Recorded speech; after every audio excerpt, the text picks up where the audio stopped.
For-profit donation bins are illegally popping up all over New York City, and the sanitation department is basically waging a war against them. So this story took me on a chase all over the boroughs of New York City. So I went hunting for donation bins on sidewalks. Found one.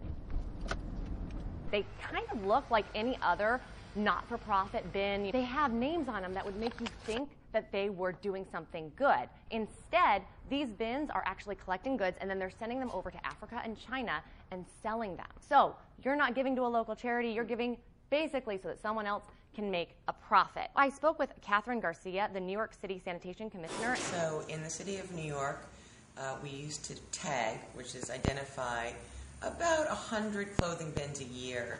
And then in the last 2 years, it suddenly spiked to over 2,000 clothing bins in a year. And what was happening is we were authorized to remove clothing bins after 30 days. And so folks would just take that clothing bin and move it around the corner and restart the 30-day clock.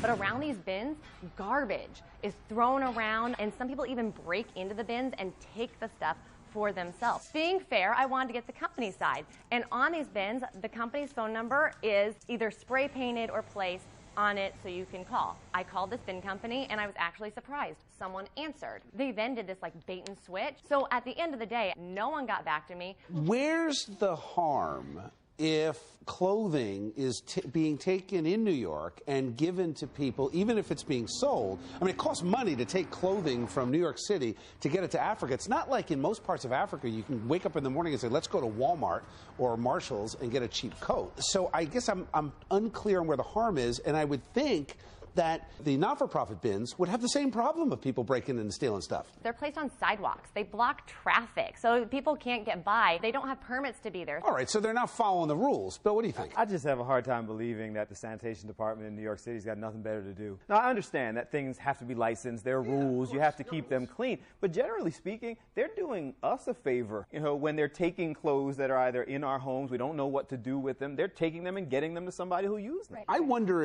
if we made all the bins for profit, that you wouldn't gain more clothing and be able to help more people. But what it shows is the entrepreneurial spirit of crooks around the holiday season. I mean, they're really smart about this. It went from 90 bins to over 2,000 bins in New York. You know, keep at it.